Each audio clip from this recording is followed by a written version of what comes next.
नमस्कार. Black and व्हाईटमध्ये आपलं स्वागत. महाराष्ट्राच्या राजकारणात सध्या महानगरपालिका निवडणुकांचा धुराळा उडालेला आहे. अनेक आरोप प्रत्यारोप आणि कालचे शत्रू आजचे मित्र उद्याचे शत्रू अशा स्वरूपाचे चित्र महाराष्ट्राच्या राजकारणात दिसतंय. आणि जे अगदी सत्तेत एकत्र बसले ते अगदी टोकाचे आरोप करताना पाहायला मिळतात. विरोधक तर करणारच. पण या परिस्थितीमध्ये पिंपरी चिंचवड पुणे हे अत्यंत महत्त्वाचं झालंय. कारण प्रत्येकाला पुण्यावर आपली सत्ता हवी आहे. शनिवारवाडा कोणाच्या ताब्यात असा प्रश्न तयार झालाय. आतापर्यंत पुण्यावर सत्ता म्हणजे शरद पवार अशा स्वरूपाचं चित्र होतं. अजित पवार स्वतः आपल्याबरोबर आहेत. आपण त्यांच्याही चर्चा करणार आहोत. दादा खूप खूप स्वागत. निलेशजी नमस्ते. दादा, ज्या स्वरूपाचं वातावरण सध्या आहे आणि तुम्ही वातावरण जोरात तापवलंय म्हणे पुण्यामध्ये आणि शनिवारवाड्यावर हक्क अजित पवार सांगणार अशा स्वरूपाचं अशी चर्चा आहे. कसं आहे निलेशजी, कुठल्याही निवडणुका म्हटल्यानंतर प्रत्येकजण आपापल्या जसं योग्य वाटेल तशा प्रकारची चर्चा सुरू करतात. परंतु मी जेव्हापासून ह्या क्षेत्रामध्ये आलेलो तेव्हापासून उतरायचं तर व्यवस्थितच उतरायचं, उगीच वरवर उतरायचं नाही. शेवटी जनता ठरवणार आहे हे आम्हालाही कळतं आहे. कारण तो मतदार राजा ठरवेल की कुणाच्या हातामध्ये कुठली सूत्रं द्यायची ते. पण आम्ही मनापासून प्रयत्न करतो आहे, सगळीकडेच करतो आहे, पुण्यातही करतो आहे, पिंपरी चिंचवडमध्येही करतो आहे आणि चालू आहे काम. आता राहिलेल्या 4-1 दिवसच राहिलेत, त्याच्यामध्ये आणखीन ह्या सगळ्या गोष्टीला सगळेजणं जेवढे पक्ष उभे आहेत ते सगळेजणं गती देतील. पण मागच्या काळातल्या निवडणुकांना आताच्या काळातल्या निवडणुकात खूप जमीन आसमानाचा फरक पडला आहे. आता वेगवेगळ्या पद्धतीनं प्रलोभनं दाखवणं, वेगवेगळ्या पद्धतीनं दबाव आणणं, वेगवेगळ्या पद्धतीनं म्हणजे ज्या ज्या गोष्टीचा वापर करून समोरच्याला माऊमेद करता येईल, त्याचं खच्चीकरण करता येईल अशा प्रकारचे प्रयत्न हे सगळीकडे चालू आहेत आणि लोक ते सगळे बघतायत. तुमच्यासारखे मुलाखती घेत आहेत, वस्तुस्थिती पुढे आणण्याचा प्रयत्न करतायत, नक्की काय होणार आहे ते आजमावतायत, असं सगळं चित्र आहे. दादा, या पूर्ण परिस्थितीमध्ये मुळात पुणे आणि पिंपरी चिंचवडमध्ये तुम्ही भाजपला सोडचिठ्ठी देऊन पुन्हा एकदा स्वनिवासी आणि काकांबरोबर आलेला आहात आणि यातून पुणे पिंपरी चिंचवडवर पवारांचंच साम्राज्य कायम राहील याची तुम्ही खातरजमा करताय अशा स्वरूपाची चर्चा आहे. काही झालं तरी पुन्हा आपल्या ताब्यातून जाता कामा नये हा जो प्रयत्न आहे त्यासाठी हा प्रयोग आहे का? नाही, तशा प्रकारचा प्रयोग नाही आहे. तुम्हालाही माहिती आहे, तुम्ही ह्या क्षेत्रामध्ये अनेक वर्ष कामाला सुरुवात केलेली आहे आणि 2017च्या मागं जर गेला 1992 ते 2017पर्यंत मी 25 वर्ष तिथला कारभार बघत होतो. तिथली महानगरपालिकेचे प्रश्न सोडवत होतो. तिथला उद्याची 25-50 वर्ष डोळ्यासमोर ठेवून तिथले जे काही रस्ते असतील, तिथल्या सुधारणा असतील, त्या शहराला एक वेगळ्या प्रकारे आकार देण्याचं काम. कारण पूर्वी गावं एक वेगवेगळी छोटी छोटी गावं एकत्र येऊन नगरपालिका झालेली, नंतर महानगरपालिकेत रूपांतर झालेलं आहे. मग हे गाव घ्या, ते गाव घ्या, ते गाव घ्या, असं करत वाढत गेलेली आत्ता इथपर्यंत पोचलेली ही महानगरपालिका. आणि ते बघत असताना मी आता निवडणुका जाहीर झाल्यानंतर किंवा मध्ये बघत होतो, जो काही ज्यांच्याकडे सूत्र तिथले स्थानिक सूत्र, त्यांनी ज्या प्रकारे त्या शहराला चांगल्यापैकी काम करायला पाहिजे होतं, दुर्दैवाने केलं गेलं नाही. तिथं भ्रष्टाचार बोकाळला. तिथं वेगवेगळ्या प्रकारे खूप पुरावे तशा पद्धतीनं पुढं आले की कसे रिंग केली जाते, कसे टेंडर मॅनेज केले जातात, कसं. आता ह्या वर्षी तिथलं बजेट होतं 9,600 कोटी, आपलं पुण्याचं होतं 12,600 कोटी. तिथलं 9,675 कोटी असेल, पुण्याचं 12,600 वर काही कोटी होतं. एवढी बजेट असताना म्हणजे आता तिथं मतदारसंघ 3 आहेत, पुण्यामध्ये मतदारसंघ 8 आहेत. पुण्याचं भौगोलिक क्षेत्र पण खूप आहे, तरी देखील 3 मतदारसंघ असताना तिथलं बजेट 9,600 कोटी आणि इकडं 12,000, अशा सगळ्या गोष्टी. मग हा पैसा इतके वर्ष 9 वर्ष जे काही बजेट केलं गेलं ते 9 वर्षाचं संपूर्ण बजेट काढलं तर ते काहीतरी 60,000 कोटी होतं आहे. 60,000 कोटीमध्ये 20,000 कोटी रुपये पगारावर खर्च केला, वेतनावर होतोच केला म्हणजे. तर 40,000 कोटी रुपये कुठं गेले, काय काम दाखवलं. मी जसं दर 5 वर्षांनी तिथं काम दाखवायचो, हे पुणे मुंबई रस्ता रुंद करून टाकला, सबवे केले, फ्लायओव्हर केले, डबल फ्लायओव्हर केले, उद्यानं केली, क्रीडांगणं केली, अशा ज्या ज्या गोष्टी त्या शहराच्या गरजेच्या होत्या. आशिया खंडातली श्रीमंत महानगरपालिका असं असताना मात्र तिथं आज भ्रष्टाचाराने ती पोखरली गेलेली आहे. आज 4,000 कोटीची स्थापत्याचं बिलं देणं बाकी आहे. अशा खूप गोष्टी मी तिथं पाहिल्या. पाणी रोज त्या शहराला नागरिकांना मिळत नाही. बऱ्याचशा ठिकाणी टँकर माफी आहे आणि वेगवेगळ्या भागात जे प्रश्न सुटायला पाहिजे, म्हणजे इतका विरोधाभास आहे, स्लम आहे तिथं. आता SRAच्या योजना होत आहेत. तुम्हाला माहीत नाही, तुम्ही जरा तुमच्या वेगवेगळ्या सोर्सेसमधनं माहिती काढा. TDRचा तर एवढा खेळखंडोबा तिथं चाललेला आहे, खेळखंडोबा चाललेला आहे. दाखवताना झोपड्या एक दाखवायच्या, प्रत्यक्षात झोपड्या कमी असतात, मग त्या वाढवून दाखवल्या तर तेवढा TDR वाढवून मिळतो. असं हे सगळं म्हणजे मागे मला थोडंसं प्रशासनावर माझी पकड असल्यामुळं अशा गोष्टी करायला प्रशासनातले लोक पण घाबरायचे. आता त्यांना वरदास्तच मिळाल्यासारखं झालेलं आहे. दुसरी गोष्ट, चांगले चांगले अधिकारी स्वेच्छानिवृत्ती घेऊन सोडून चाललेले आहेत. इतके टॉपचे अधिकारी. मी त्यांना म्हणलं, अरे का जाता, एवढं चांगलं शहर आहे. दादा म्हणले सगळं चांगलं आहे, परंतु इतका दबाव आहे. एखाद्या फाईलवर सही करायची म्हटलं तर असे 12-15 लोक येतात आणि नुसते उभे राहतात असे, आणि कोणतरी येतात, हां इथं सही करा, की सही करणाऱ्यांनी समजायचं की हे सगळं आपल्याला अडचणीचं ठरणार आहे. मग असलं चुकीचं करण्यापेक्षा आपलं स्वेच्छानिवृत्ती घेऊन मोकळं झालेलं बरं. ह्या गोष्टी कधी त्या परिसरात नव्हत्या. कमी अधिक प्रमाणात पुण्यातली परिस्थिती थोडी वेगळी आहे. पुण्यामध्ये खड्डे बुजवण्याच्या करता साधारण 1150-1200 कोटी रुपये तरतूद केली गेली 5 वर्षात. 5 वर्षातलं सांगतो, 600 कोटी रुपये खर्च केले. अरे बाकीचे खर्च केले असते तर खड्डे तरी बुजले असते. इथं पण इंटरेस्ट कुठंतरी STPचे टेंडर काढणं, नदी सुधार कार्यक्रमाची टेंडर काढणं. अरे मग टेंडर काढल्यानंतर ते काम सुरू झाल्यानंतर त्या कामाचे मधून व्हिजिट करा, काय अडचण आहे ते बघा, खरंच काम नियमाने चाललंय का, पर्यावरणाला ह्याच्यातनं कुठला धोका होणार नाही ना, उद्याच्याला मोठा पूर आल्यानंतर त्या पुराचं पाणी ते व्यवस्थित बसेल ना, त्याच्यामध्ये जलसंपदा खात्याच्या लोकांना विश्वासात घ्या, त्याच्यामधले जे तज्ज्ञ आहेत. सुदैवाने निलेशजी, तुमच्या माझ्या पुण्यामध्ये अधिक वेगवेगळ्या क्षेत्रातले इतके चांगले लोक इथं म्हणजे स्थायिक झालेले आहेत. त्यांनाही जर विचारलं तर ते आवडीनं सांगतात. म्हणजे जे रिटायर झालेले तेही त्यांच्या आजपर्यंतच्या अनुभवातून सांगतात, नाही अजित पवार इथं असं केलं तर जे असतं ते पुणेकरांच्या फायद्याचं होईल. पण त्यांच्याशी कोणी संपर्क पण साधत नाही. बरं, काही अधिकारी वेगवेगळ्या क्षेत्रातले चांगले आहेत.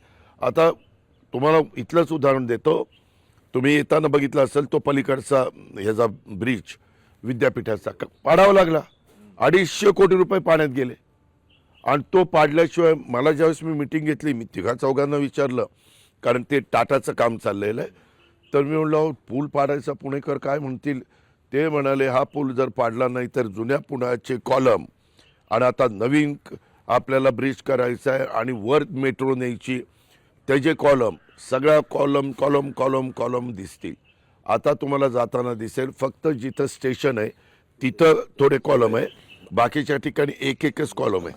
त्याच्यामुळे इथली आता ट्रॅफिक जरा बरी झालेली आहे. सगळं काम झाल्यानंतर ती सुलभ होईल. पण तिथं मी होतो, मी धाडस दाखवलं. कोरोनाच्या काळात 4 दिवसात पूल पाडलेला पुणेकरांना कळला पण नाही. तसं मी मध्ये एक CM साहेबांच्या बरोबर कार्यक्रम केला.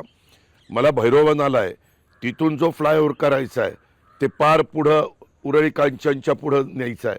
कारण तिथं सगळी वाकवस्ती, लोणी काळभोर, आमचं उरळी कांचन, कुंजीरवाडी, हे सगळी जी गावं आहेत, एवढी तिथं गर्दी झालेली आहे. आणि मग जाणारं ट्रॅफिक, येणारं ट्रॅफिक, त्यापेक्षा वरनं ब्रिज. तर मला त्यांनी सांगितलं की मगरपट्ट्यात जाणारा ब्रिज काढावा लागेल, पुढं त्या निरेला जाणारा ब्रिज सासवडला तो काढावा लागेल.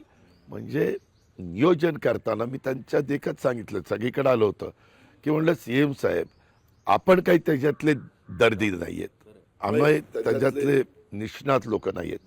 आम्हाला उद्या तुम्ही चीफ इंजिनियर असाल, कोण स्ट्रक्चरल ऑडिट करणारा असाल, त्यांनी सांगितलं पाहिजे की पुढचा 50 वर्षाचा विचार करून इथं असं असं करण्याची गरज आहे. कारण मेट्रो तर होणारच होती, त्याच्यामुळे मेट्रोचे किमान नुसते कॉलम काढून ठेवले असते आणि पुढं मग नंतर मेट्रो केली असती तरी चाललं असतं.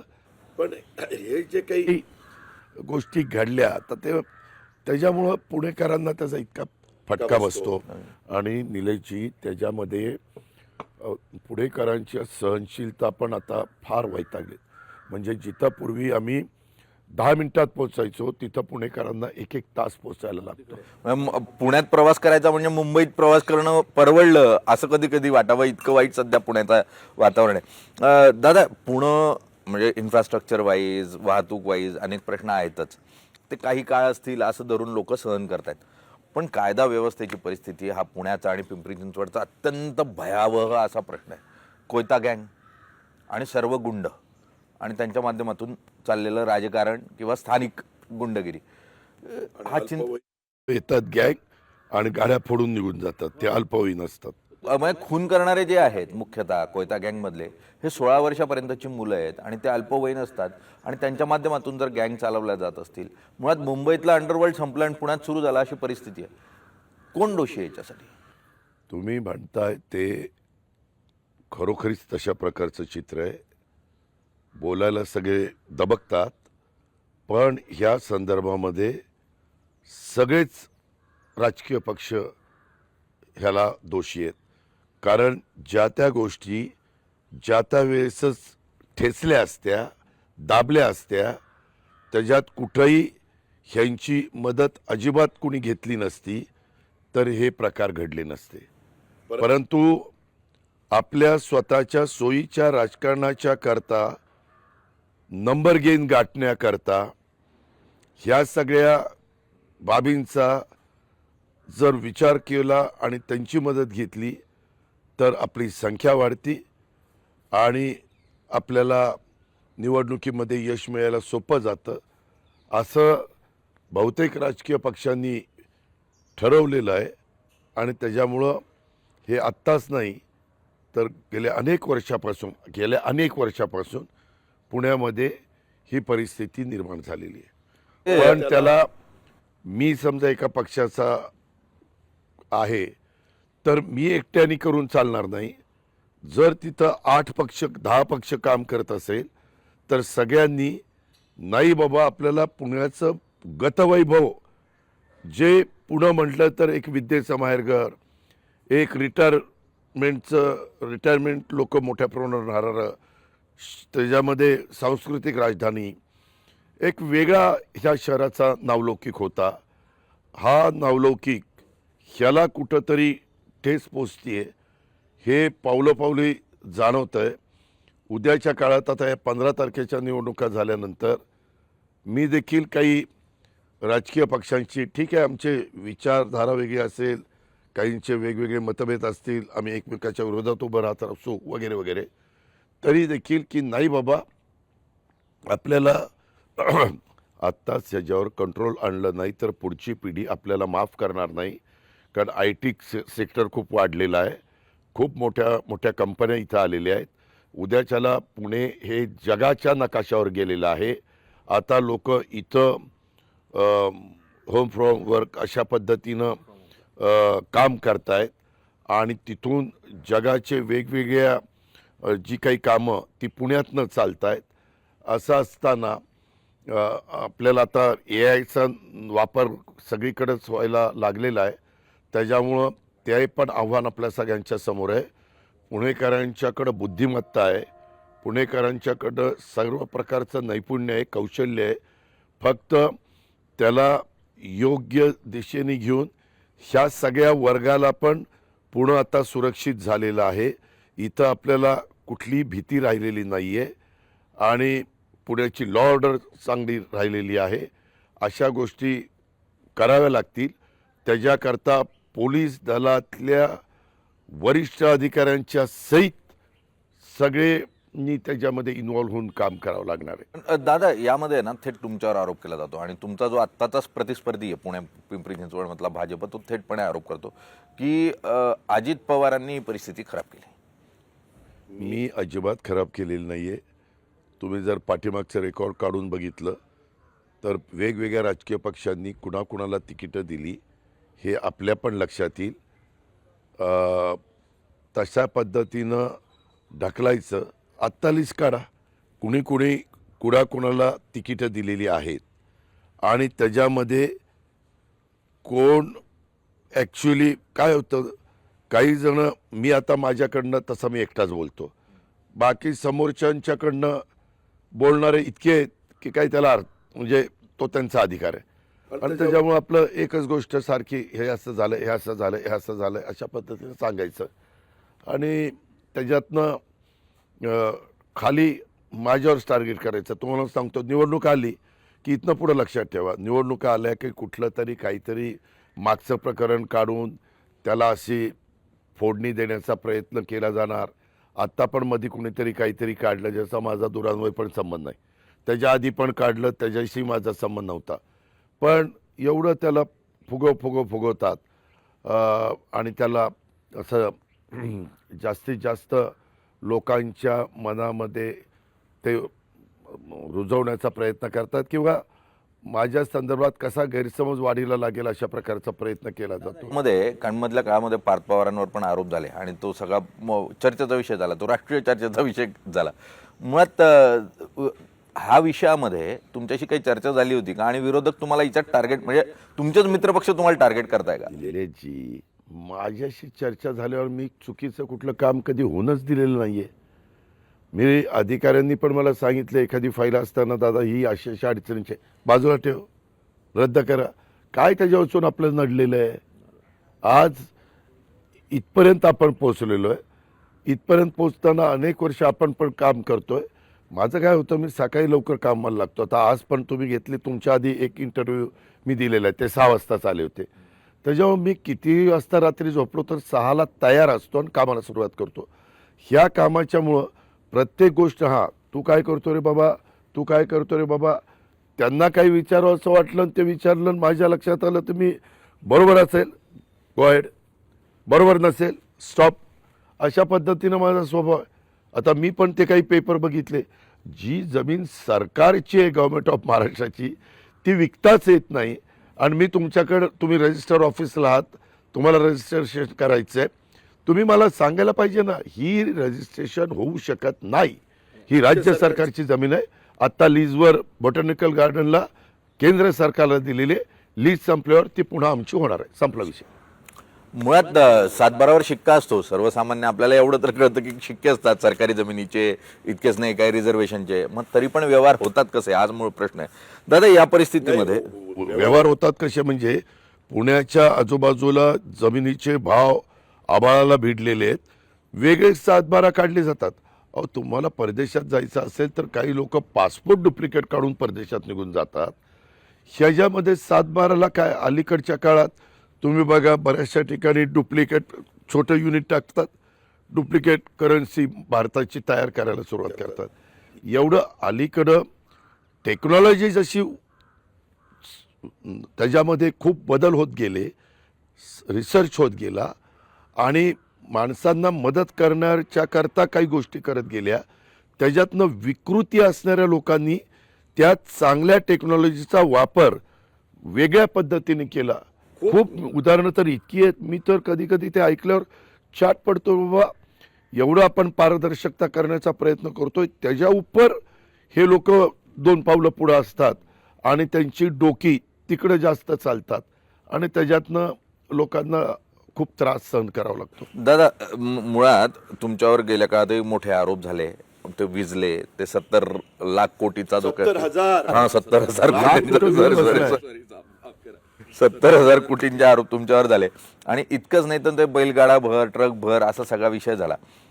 आज त्यांच्याच बरोबर तुम्ही सत्तेत आहात आणि आता परत आरोप होत आहे. तर मुळात राजकारणापुरतं राजकारण ठीक आहे, पण अशा आरोपांनी कधी असं झालं का तुम्ही खूप अस्वस्थ झालात आणि असं वाटलं नको हे राजकारण, असं कधी टप्पा आला एखादी? 2-3 वेळेला झालं. एकदा त्यावेळेस times of India, Indian express अशा वेगवेगळ्या इंग्लिश पेपरला इरिगेशन विभागाच्या संदर्भामध्ये बातम्या सुरू झाल्या आणि त्या बातम्या सुरू झाल्यानंतर मी म्हणलं की बाबा मी एकही फाईल ओव्हररूल केलेली नाही आहे. माझे सचिव जर निलेशजी असतील तर त्यांनी जी फाईल आणली त्याच्यावर मी सही केली. जर त्यांनी दिलेली फाईलवर मी हे असं न करता हे असं करा आणि ते ओव्हररूल केलं असतं आणि त्याला सर्वस्वी जबाबदार असतो तर गोष्ट वेगळी. मग एवढं सगळं करून मलाच इथं टार्गेट केलं जातं. मग मी पवारसाहेब तेव्हा दिल्लीत होते, त्यांना फोन केला सकाळी, साहेब मला सरकारमध्ये राहायचं नाही, मी माझ्या उपमुख्यमंत्री पदाचा राजीनामा देतो आणि हे त्याला कारण आहे आणि मी आता मंत्रालयामध्ये जाऊन प्रेस घेणार आहे आणि मी जाहीर करणार आहे. तुम्ही पक्षाचे प्रमुख आहात, माझे पण दैवत आहात, मी ते सांगण्याचं काम केलेलं आहे. ते म्हणले ठीक आहे आणि ह्याच्याबद्दल श्वेतपत्रिका काढा, जे काही करायचं ते करा आणि त्याच्यातनं जे चित्र पुढं येईल त्याच्यानंतर मग काय ते ठरू. आणि मी राजीनामा देऊन टाकला, कोणालाच माहिती नाही. राजीनामा दिल्यानंतर माधवराव चितळे आणि वेगवेगळे फायनान्समधले टॉपचे रिटायर झालेले अधिकारी, जलतज्ञ, कृषीचे वगैरे अशी 5-6 लोकांची कमिटी केली आणि त्या पद्धतीनं त्यांनी 3 महिने सगळी इन्क्वायरी केली. त्याच्यामध्ये खूप मोठा त्यांनी ते श्वेतपत्रिकेचं पेपर सादर केला आणि ह्याच्यामध्ये अनियमितता झाली, इथं कुठं भ्रष्टाचार झालेला दिसत नाही असं सांगितलं, परंतु त्याला अजिबात प्रसिद्धी दिली गेली नाही. आज पण ते रेकॉर्डवर आहे. आणि अनियमितता कशी, उद्या निलेशजी एका विधानसभा मतदारसंघाचे आमदार आहेत, त्यांच्या इथं धरण झालं आहे, धरणाचं पाणी तिथल्या लोकांच्या जमिनी गेल्या आणि पाणी खाली सगळ्यांना जातं आहे. वरची लोक म्हणतात की आमच्या जमिनी गेल्या, आम्ही काही पाणीच बघायचं का. मग तिथं उपसा सिंचन योजना कराव्या लागल्या. मग आम्ही निर्णय घेतला की 50 मीटरपर्यंत म्हणजे 150 फुटापर्यंत सरकारी खर्चाने, कारण त्यांची जमीन गेल्या, काही जमिनी त्यांच्या अशा वर होत्या, त्यांना तर देणं गरजेचं आहे म्हणून आपण केलं. परंतु ते तुमचा जो काही हे केलं होता म्हणजे प्लॅन तयार केलेला होता किंवा एकंदरीतच तो प्रकल्पाच्या संदर्भातलं नक्की किती क्षेत्र ओलिताखाली येणार, कुठलं येणार, त्याचा अंतर्भाव नव्हता. हा नंतर घातला गेला आणि त्याला लोकप्रतिनिधींची मागणी म्हणून ते आम्ही टाकलं. ही अनियमितता झाली. हे तुम्ही मग आम्ही नंतर काय केलं, MWRR हे एक नवीन प्राधिकरण स्थापन केलं. पहिलं देशामध्ये प्राधिकरण स्थापन करणारं आपलं राज्य आहे. पहिला काय लागलं निलेशजी, त्याच्यात तुम्ही मंत्री आहात, तुम्हाला खाली धरण केलं तर तुमच्या भागाला फायदा होणार आहे, तुम्ही तिथं धरण केलं. त्याच्यानंतर मी मंत्री झालो, मी वरच्या भागातलं होतो, मी वरच्या भागात धरण केलं.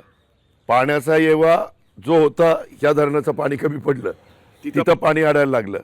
हा एक प्रकारे राष्ट्रीय संपत्तीचं नुकसानच केलं. आता कुठलंही धरण करताना ते MWRR हे अभ्यास करतं, हे धरण येणारं पाणी हे दुसऱ्या धरणात जाणारं नाही ना, ते कुठं दुसरीकडं अडवलं गेलं नाही ना, असं केल्यावर आता त्याला परवानगी मिळते. अशा सगळ्या गोष्टी झाल्या आणि त्याच्यातनं जे आमची बदनामी केली, ट्रकभर पुरावे, बैलगाडीचे पुरावे, फलाने पुरावे. आणि एक आहे, काही जणांचं असं त्यावेळेस मत झालं की मोठे मोठे आरोप केल्यानंतर आपल्याला त्या व्यक्तीची बदनामी करून जनमान सत्तेची प्रतिमा खरीद करता येते. 2010ला का काहीतरी तो आरोप झाला. त्यावेळेस 70,000 कोटी सांगितले आणि आम्ही माहिती घेतली. पहिल्यांदा पाटबंधारे खातं नाव होतं, नंतर जलसंपदा नाव दिलं. त्या सगळ्या काळात त्या खात्याला पगारासहित 45,000 कोटी रुपये दिले गेले होते. म्हणजे आरोप झाला तोपर्यंत आपल्या महाराष्ट्राची 1 मे 1960ला निर्मिती झाल्यापासून तिथपर्यंत खर्च झाला होता 45,000 कोटी आणि इकडं आरोप केला 70,000 कोटी.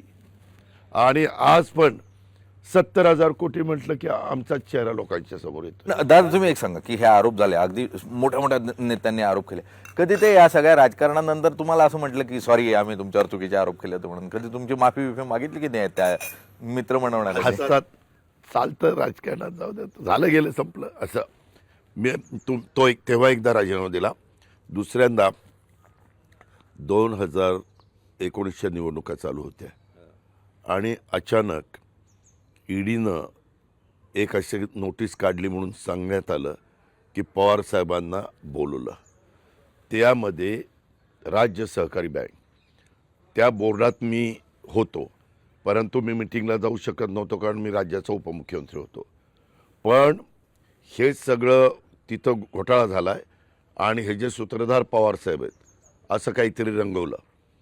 तर आम्ही चव्हाण प्रतिष्ठानला बसलेलो होतो आणि ते बसल्यानंतर तिथं चर्चा झाली.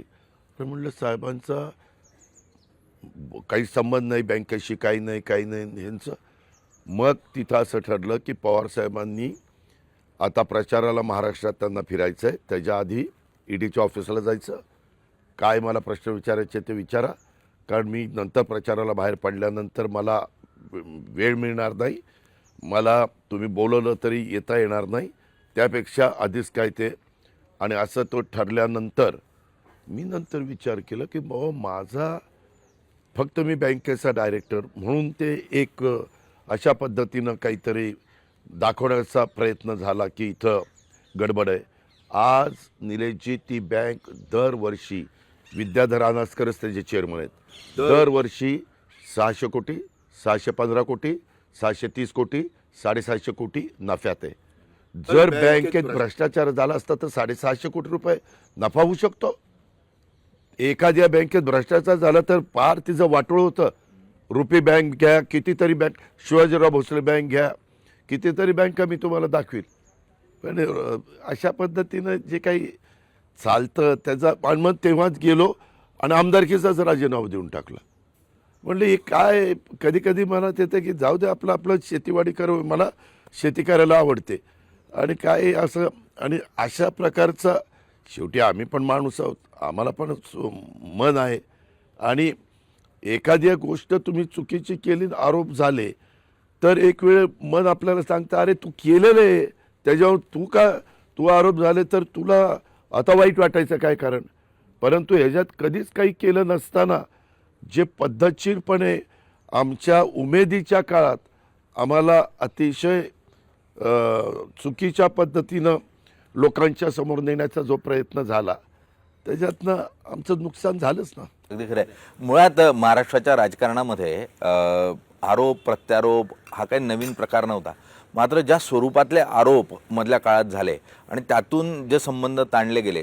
मुळात महाराष्ट्राच्या संस्कृतीमध्ये दोन राजकारणी एकत्रित बसू शकता, चहा घेऊ शकता, बोलू शकता आणि एकामेकाच्या दुःखामध्ये आनंदामध्ये एकत्र येऊ शकता, अशा स्वरूपाचं वातावरण आहे. पण ज्या स्वरूपाचं वातावरण ताणलं जात आहे, अगदी आम्ही काय बांगड्या भरल्या आहेत का, आम्ही पण बघून घेऊ, अशी भाषा सध्या व्हायला लागली आहे. ही काही योग्य नाही. महाराष्ट्राची संस्कृती हे काही सांगत नाही. दादा, सुसंस्कृत महाराष्ट्राला सुसंस्कृत असं नेतृत्व मिळेल आणि मुळात संस्कृतीच्या राजधानीत सुसंस्कृत नेतृत्व तयार होईल अशी अपेक्षा करूयात आणि तुम्हाला शुभेच्छा देतो. धन्यवाद. खूप खूप धन्यवाद.